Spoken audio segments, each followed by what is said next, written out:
¿Sí? ¿Listo? Y vamos a empezar directamente a compartir la pantalla. Me parece que primero, antes de compartir la pantalla, tengo que poner... Esperen un poquito.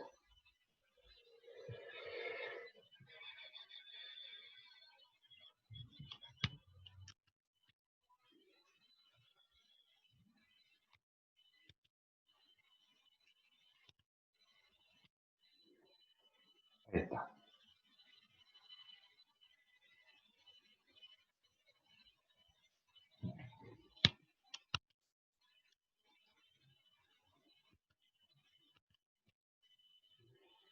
Bien. Voy a ver aquí en dónde habíamos quedado.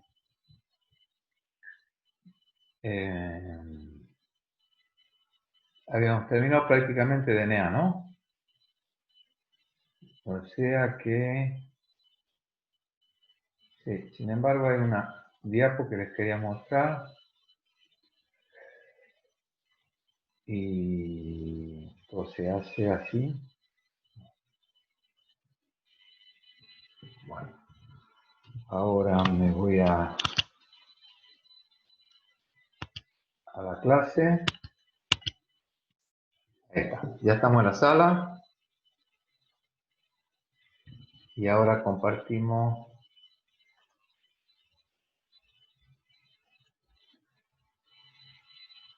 No, pero ahí no está la exposición, ¿no? No está en el modo exposición ahí, ¿no? No.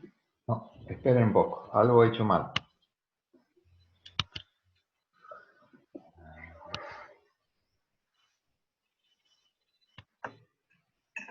Es así, ¿no? Ahora aparece en el modo exposición, ¿no?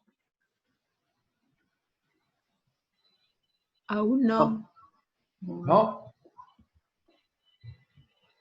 ¿Qué estoy haciendo mal? Vamos a ver. Volvemos atrás.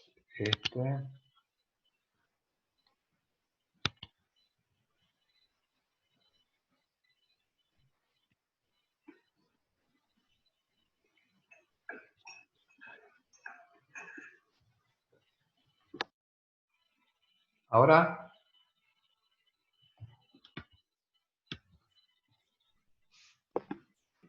¿Ven? Está en negro todavía. ¿No se ve nada? Nada. No. No tengo ni idea que estoy haciendo mal.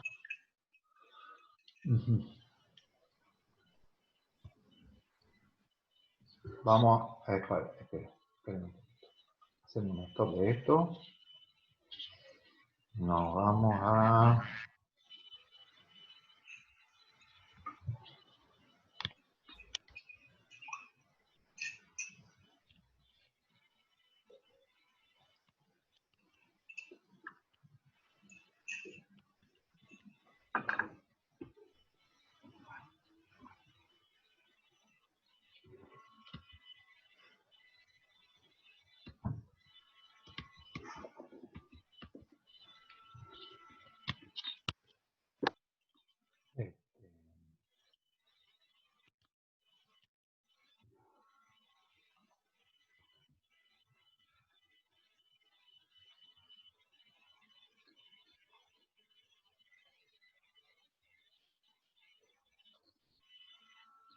¿Ahora, gente? Ahora sí. Ahora sí. Buenísimo. Ahora sí. Bueno, disculpen. El profe tiene que aprender un montón de cosas. Bueno, esto era simplemente para mostrarles que creo que no se lo mostré en la clase pasada. Existen virus que son DNA y que ese DNA tiene dos estadios, o sea, en dos estadios diferentes de la partícula viral, el DNA puede ser o doble cadena, como sabemos que es, y como lo decían, lo hipotetizaron y luego se comprobó el modelo de Watson y Crick, o puede ser en otro estadio de la partícula monohedra. Esto inclusive cuando se descubrieron este tipo de virus, como el fago, son virus bacterianos, son fagos, el FIX 174 y otros virus, concretamente el que le estoy mostrando acá es el M13, es un virus que solíamos utilizar para hacer secuenciación de ADN con el método enzimático, y que, bueno, sirve como ejemplo. Cuando se descubrieron estos virus, les decía, empezó a cuestionarse la hipótesis o la teoría de Watson y Crick, el modelo de Watson y Crick, pero sin embargo rápidamente se vio que en un estadio del viral, que le llamamos forma replicativa, es un ADN circular que produce copias monohebra de un ADN en el interior de la célula bacteriana. Esas copias luego se empaquetan y salen los virus hijos, que son las formas infectivas. Las formas infectivas llevan un ADN monohebra que es copia del ADN doble cadena, ¿de acuerdo? Y ahí luego cuando infectan se forma la otra cadena, se forma la forma replicativa y empieza todo el ciclo. Era simplemente para ejemplificarle que había, en el caso de algunos virus, en algunos momentos estaba esta forma, que es una forma, es un DNA, pero que es monohedra. Eso ha sido muy utilizado por nosotros en una época, por los científicos, para secuenciar ADN, y luego les explico eso cuando toque en la clase de mañana. Pasamos a otro tema. Bueno, vamos a empezar a hablar del RNA, que ya hemos hablado de algunas cosas. Entonces, lo fundamental son las diferencias estructurales. Las diferencias estructurales del RNA son que la ribosa es la ribosa, es el ácido ribonucleico, o sea que la pentosa tiene un oxidilo en el carbono 2' de la pentosa, ¿de acuerdo? En su carbono 2'. Esa es la diferencia estructural fundamental. Lo otro que podríamos pensar es que la base nitrogenada, en el caso del RNA, tiene uracilo en lugar de la timina, ¿de acuerdo? Otra diferencia estructural. Normalmente los RNAs son todos monocatenarios, aunque puede haber también, en el caso de algunos virus, ya vamos a ver, algunos DNA bicatenarios, pero son normalmente monocatenarios. Lo que sí pueden formarse dúplex, apareamientos, y formarse algún tipo de doble hélice, que es distinta a la doble hélice, por supuesto, del DNA, en algunos espacios, que ya lo vamos a ver, de estos DNA monocatenarios. Y en algunos casos, como hay DNA en algunos virus bicatenarios, la doble hélice que se forma es bastante distinta, por supuesto, que la doble hélice del DNA. El desplazamiento, digamos, el ángulo de desplazamiento es distinto. En vez de ser de 36 grados es de 20 grados. etcétera, etcétera. Es más parecido a la forma del aDNA que a la forma del bDNA, ¿de acuerdo? Pero bueno, eso simplemente para decirles cuáles son las diferencias fundamentalmente estructurales de estos dos tipos de moléculas, que como saben son las moléculas de la herencia. Vamos a ver el rol que cumple el RNA ahora, después de haber visto el rol que cumple fundamentalmente el DNA. Entonces, aquí tenemos una diapo que ya la hemos estado viendo.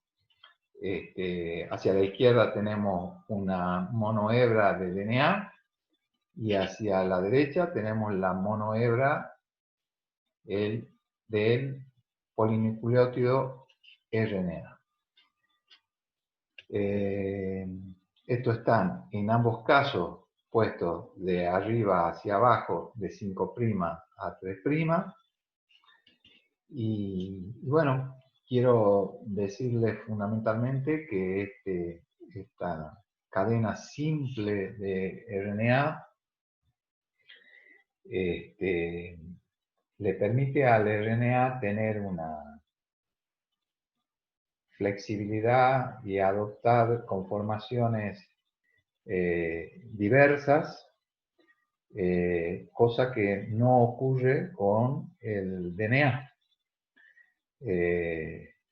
Y voy a empezar un poco por el final de lo que era esta clase, y es hablar en términos evolutivos, de quién fue primero, si el huevo o la gallina, si el DNA o el RNA, y después de unos experimentos que hicieron Thomas y Seck, en los cuales se determinó que había RNA que tenían propiedades enzimáticas, fundamentalmente por esta capacidad de adoptar distintas formas.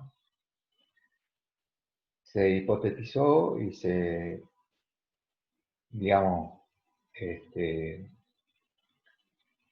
empezó a pensar, se lanzó esta idea en la cual estamos centrados actualmente, de que el intermediario que ha dado origen a la vida es el RNA.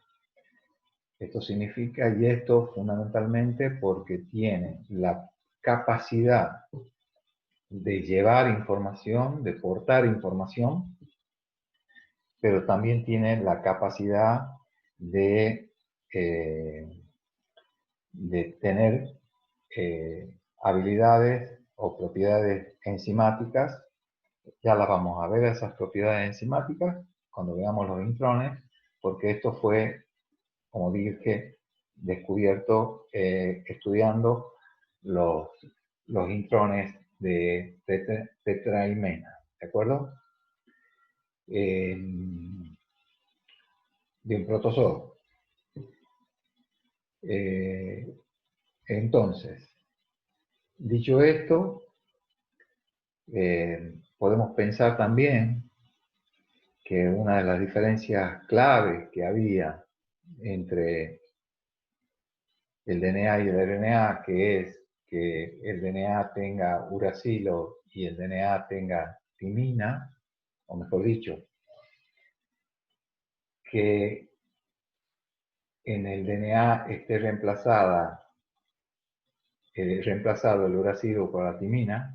¿Y por qué digo eso? Porque ancestralmente se supone que existió el RNA en lugar del DNA. O sea, que la evolución hizo que a partir de la molécula de RNA se formase la molécula de DNA y que esa evolución se haya llevado a cabo o se haya producido debido fundamentalmente a que el DNA es la molécula especializada en portar información, en conservar esa información, en metabolizar esa información, o sea, en transmitirla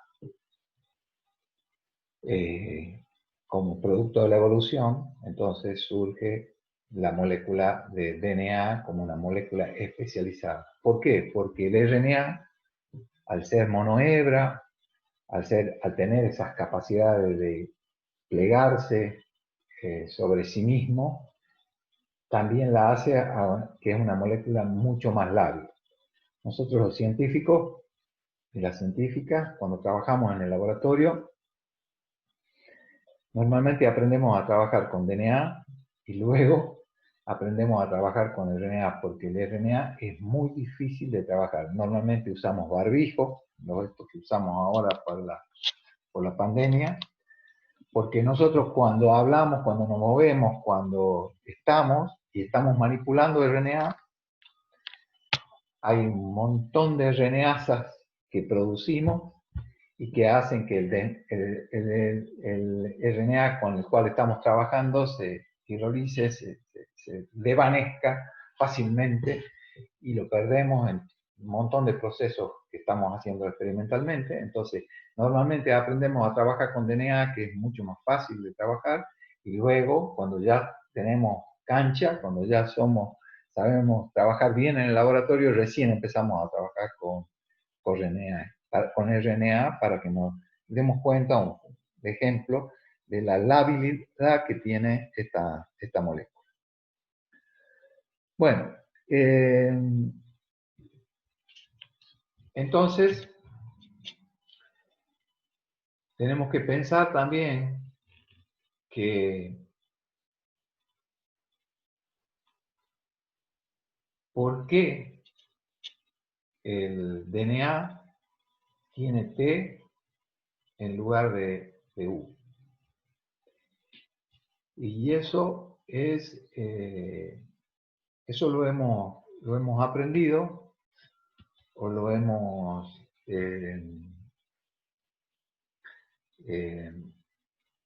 visto o lo hemos pensado y sobre todo hipotetizado cuando nos dimos cuenta que una de las fallas que normalmente ocurre en los DNA, después de que un DNA se sintetiza, fisiológicamente hablando, ¿no? O sea, en la naturaleza, en cualquier ser vivo que tenga su genoma a base de DNA,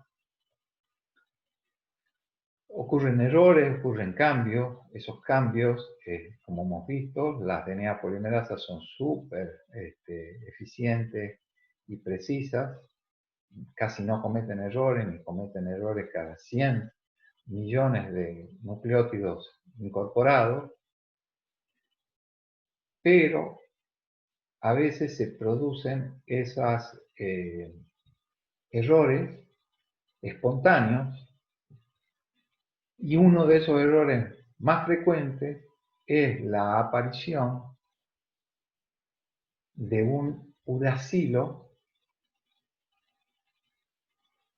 como producto de desaminación de una citosina.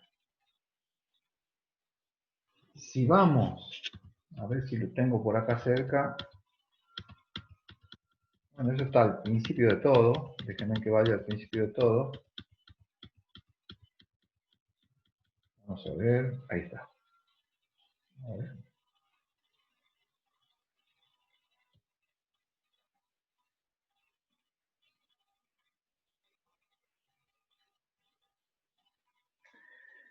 Si vemos la citosina, a ver, veamos en el otro.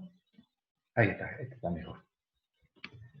Si vemos la citosina acá, dentro de la pirimidina, es exactamente igual al uracilo, pero nada más que tiene un grupo amino. ¿De acuerdo?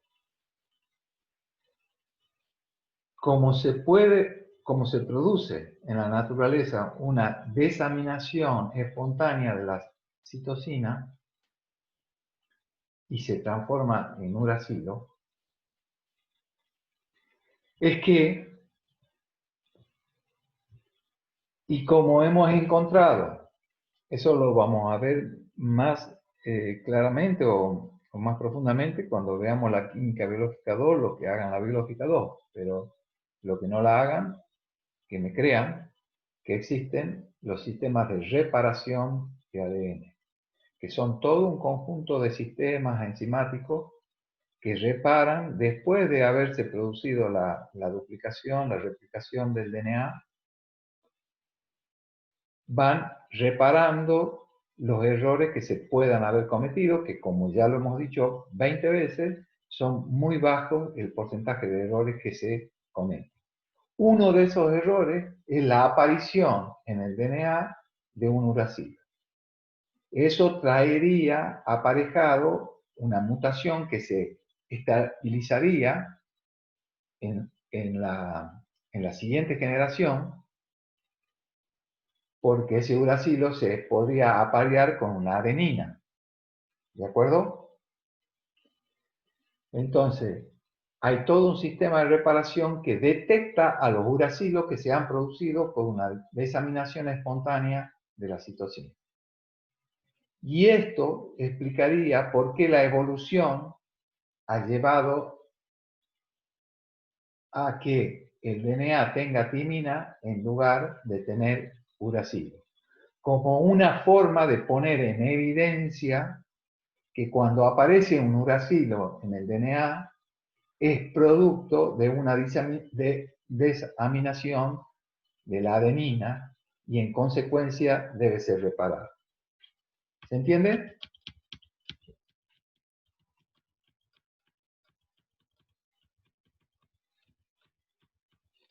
¿Gente? ¿Se ha entendido eso?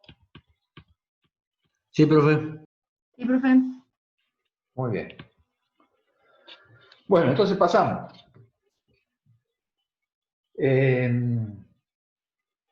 Así como hay virus que tienen genomas de DNA, ya lo hemos dicho, hay otros virus que tienen genoma de RNA. Inclusive hay algunos virus que tienen genoma en plantas, concretamente. Hay virus que tienen RNA bicatenario y que se replican muy parecido a cómo se replica un DNA bicatenario. ¿De acuerdo? Y hay otros virus que también tienen genoma de RNA y que son los virus que producen tumores, como el sarcoma de Rose u otros virus como el HIV, el virus que produce la enfermedad, la inmunodeficiencia humana, o no sé, ¿ustedes qué opinan? ¿El COVID qué es un virus que a base de DNA o a base de RNA? ¿O cuyo genoma es RNA o su genoma es DNA? RNA. RNA. Claro, es RNA. Entonces, también el COVID es un virus a base de RNA y que produce esta enfermedad del SARS, ¿de acuerdo? El síndrome respiratorio, ¿de acuerdo? Que puede ser, como estamos viendo, mortal o puede ser manifestarse como un simple resfrío leve, ¿de acuerdo? Entonces, con esto les quiero mostrar la importancia que tiene estudiar esto que estamos estudiando en estos momentos. Entonces, si tomamos estos virus, RNA, esos virus, y ahí tienen en el grafiquito, este es muy parecido al coronavirus, por lo menos el dibujito, ¿no? Esos virus tienen una cápsida proteica que es capaz de absorberse a la membrana celular y inyecta una copia de su genoma y a su vez inyecta también una proteína, una enzima, que es la transcriptasa reversa. esa transcriptasa reversa toma como molde el RNA viral en el interior de la célula. Por eso decimos que los virus no son vivos, no son seres vivos. Los virus son partículas que están, cuando están fuera de una célula, están inactivadas. Y cuando están dentro de la célula, se activan y utiliza toda la maquinaria celular, o prácticamente toda la maquinaria celular, para completar un ciclo y producir nuevas partículas que luego se vuelven infectivas cuando salen de la célula. ¿De acuerdo? Y van a infectar, a colonizar otras células. Entonces, esa molécula de RNA que introducen, los virus en la célula, en este caso estamos en una célula eucariota, una célula humana, por ejemplo, a través de la reacción de una transcriptasa inversa que toma como molde el RNA viral y sintetiza una hebra complementaria al RNA viral de un DNA. Ese DNA se llama copia, DNA copia. Nosotros le llamamos cDNA. Y luego, por la misma retrotranscriptasa, o no, o utilizando otras enzimas de la misma célula eucariota, se forma la otra hebra del DNA. Ese DNA dihebra atraviesa el núcleo y se inserta por un proceso que lo que hagamos biológica 2 vamos a ver, que se llama recombinación, pero no importa. Ustedes tienen que saber que es capaz de introducirse en la molécula de DNA eucariótico o inclusive en algunos casos también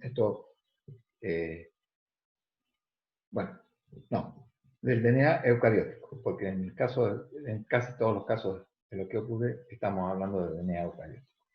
¿De acuerdo? Entonces, se introduce ese DNA que codifica para el RNA viral, permanece en el genoma o en el cromosoma eucariótico un tiempo determinado y después puede haber algún estímulo o algún momento que desencadene que empieza a codificar, empieza a sintetizar a través de un proceso normal de síntesis de RNN, o sea, ya por una enzima normal, por la RNA polimerasa, que corresponda, moléculas de RNA que luego son empaquetadas por las proteínas que también están codificadas en esa molécula de cDNA que es copia del RNA viral. Se empaqueta el RNA y luego sale y vuelve a infectar otras células. ¿Se entiende este proceso?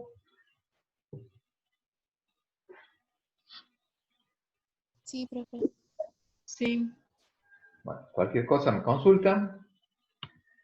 Pero eso ha dado origen al nuevo dogma de la biología, que es este que está aquí, en donde el DNA, a través de un proceso de replicación, es capaz de autorreplicarse.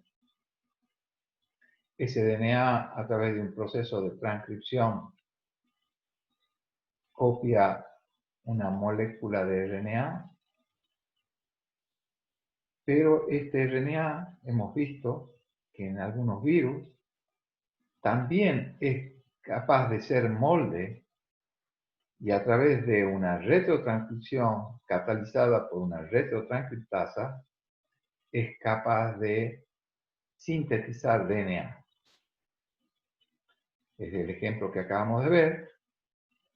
Y también hemos visto que ese RNA, en algunos casos, sobre todo los RNA virales de plantas, como por ejemplo, hay una enfermedad que se llama virus del mosaico del tabaco, hay un montón de otras, ¿no? Pero el más estudiado, uno de los más conocidos, el virus del mosaico del tabaco, tiene un RNA doble hebra que es capaz de autorreplicarse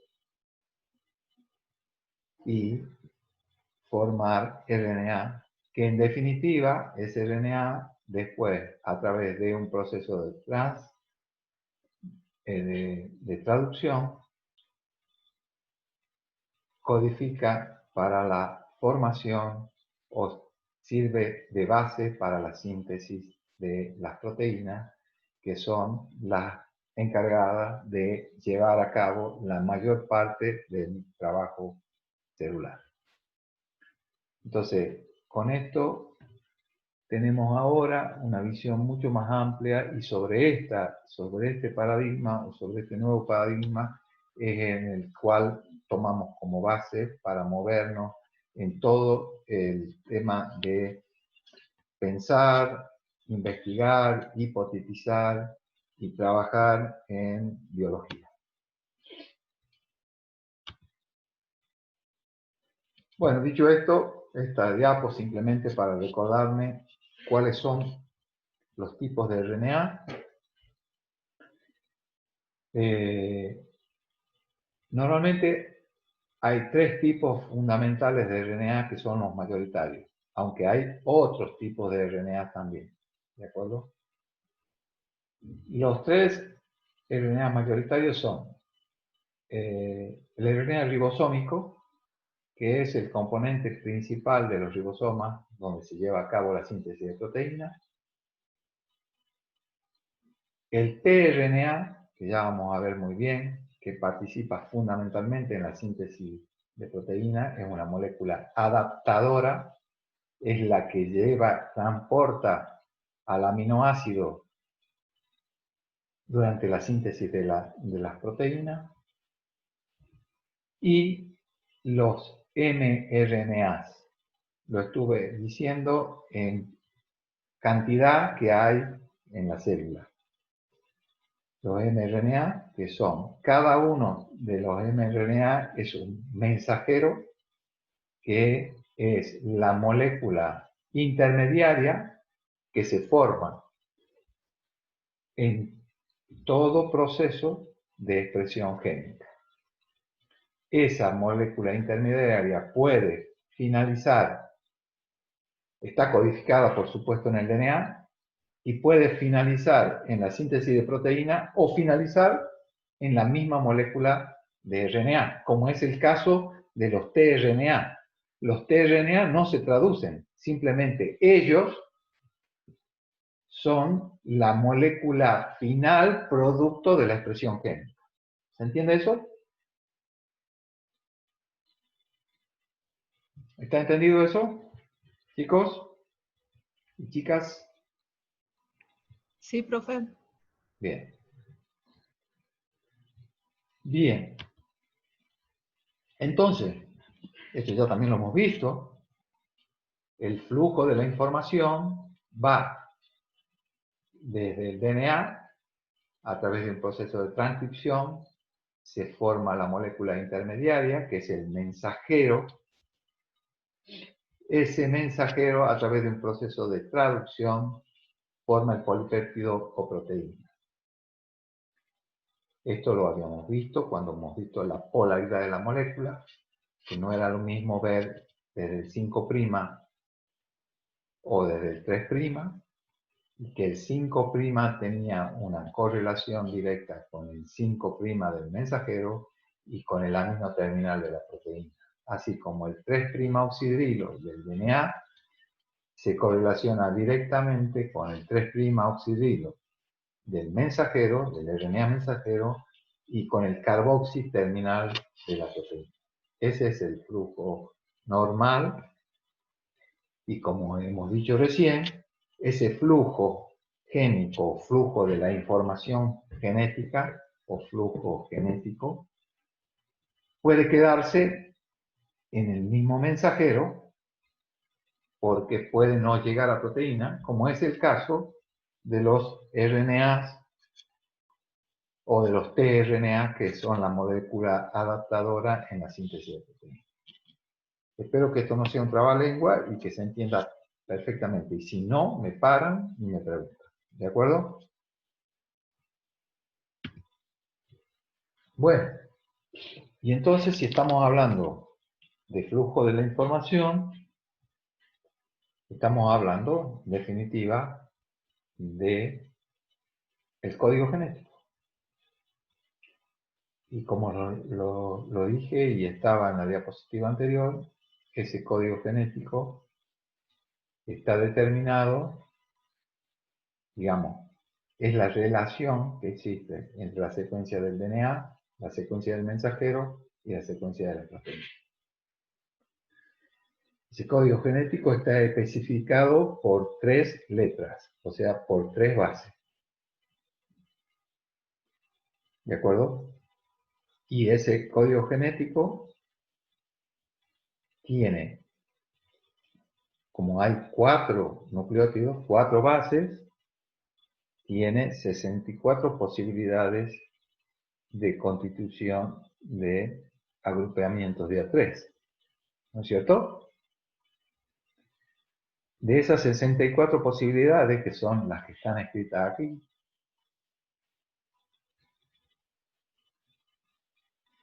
3 de ellas, que aquí están pintadas de rosita, con el fondo gris, 3 de ellas codifican para lo que se conocen con el nombre de codones de parada o codones stop. ¿De acuerdo? Son los que indican el final de la síntesis de un polipéptido de una proteína. ¿De acuerdo?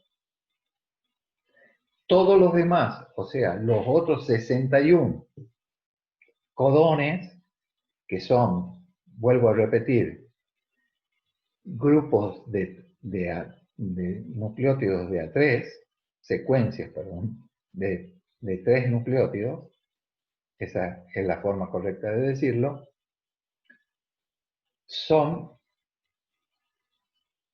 los que codifican para aminoácidos concretos. ¿De acuerdo? Y como hay más de un codón para un determinado aminoácido,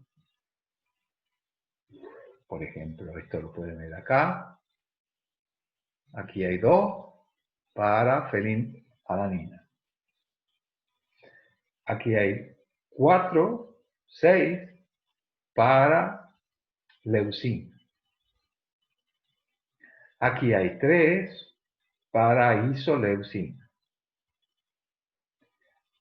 Hay solo un aminoácido para metionina, así como para triptofano.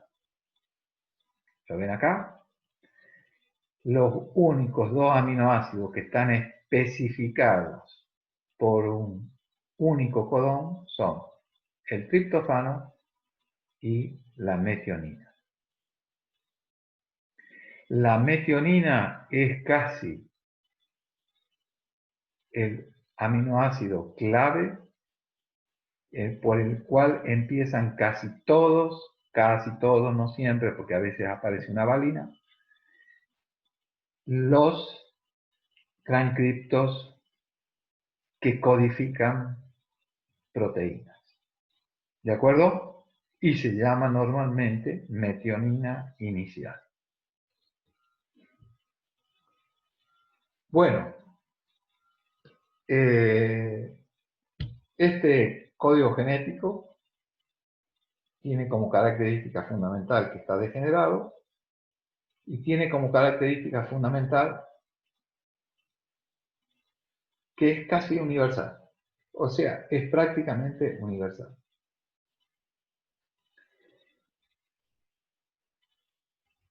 Salvo en algunos casos, como por ejemplo en el DNA que está en las mitocondrias, toma un uso de codones, así se dice, un uso de codones que especifican otros tipos de aminoácidos. Pero es casi una excepción, la única excepción, ¿de acuerdo? La mayor parte uno considera que esto es universal. Eso significa que desde la bacteria hasta los humanos, si hablamos desde el principio de la evolución hasta el final o el avance más, no el final, porque nada ha terminado todavía. Esto continúa, sino hasta la actualidad, digamos, los codones y este código genético se han mantenido prácticamente intactos. ¿De acuerdo? Esto es una cuestión muy importante. Y también se preguntarán por qué el código genético está degenerado. Y bueno, la contestación más fácil que tenemos es que es casualmente por una cuestión evolutiva, porque todos aquellos fragmentos de ADN que cambian más rápidamente, o sea, que evolucionan más rápido, son aquellos que no están condicionados en la síntesis de proteínas. Y aquellos que están condicionados en la síntesis de proteínas, que cambian menos, si cambian, tienen mucha probabilidad de no cambiar el aminoácido. O sea, de tener una mutación que sea sinónima. ¿De acuerdo? De tener un cambio que sea el mismo aminoácido. Porque miren, si aquí cambia esta U, o sea, el tercero de los nucleótidos, esta U, que si la leemos en el DNA es una T, ¿de acuerdo? Esto es T, T, T o U, U, U. Si cambia por una C, sigue codificando para una fenilalanina. En el caso de la leucina, puede cambiar esta A por una G, por una U, por una C. Inclusive, puede cambiar el de adelante y seguir especificando el de que está hacia el 5', el nucleótido que está hacia el 5'. Este CUA significa que este nucleótido, la C, está hacia el 5' y este está hacia el 3', ¿de acuerdo? Puede ser UA o puede ser CUA y lo mismo seguir especificando o codificando leucina. Eso significa que si hay una mutación por lo que fuera, por un error de copia o porque hay un problema ambiental complejo que está pasando la célula en ese momento y cambia, sigue codificando leucina y por lo tanto se sigue produciendo la misma proteína y sigue pudiendo desempeñar su nicho ecológico o su función en forma correcta o fehaciente. ¿De acuerdo? Sin embargo, si está en un proceso mutacional muy complicado, por ejemplo, el organismo ese que se encuentre bajo radiaciones de luz ultravioleta o radiaciones ionizantes, el cambio es tal que cambia el aminoácido, por lo tanto cambia la proteína, y si cambia la proteína, ya el proceso de mutación es tan grande que muy probablemente se torne inviable o que supere esa proteína, se adapte y supere al proceso mutacional, o sea, que quede estabilizada y la célula siga siendo viable, aun cuando haya cambiado esa proteína. Pero para que eso ocurra, hay un montón de eventos de mutación que mueren, que no conducen a una adaptación, a una probabilidad exitosa de que la mutación esa continúe con la viabilidad celular. ¿De acuerdo? Entonces eso es lo que quiero que vean. Esa sería la explicación evolutiva de por qué el código genético está degenerado.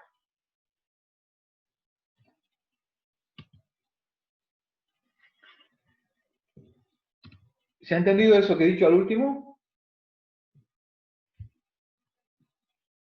Sí, profe. Perfecto.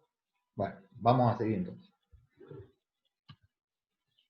Esto es un poco lo que les decía, que no era necesario que se los cuente, pero se los cuento rápidamente para que nos demos una idea de cómo se lleva a cabo la transcripción en un procariota a la izquierda y en el eucariota. El procariota tiene su DNA doble hebra, su cromosoma o su genoma, que en este caso coincide, por ejemplo, la célula de Escherichia coli, y el proceso de transcripción se tiene que producir una desnaturalización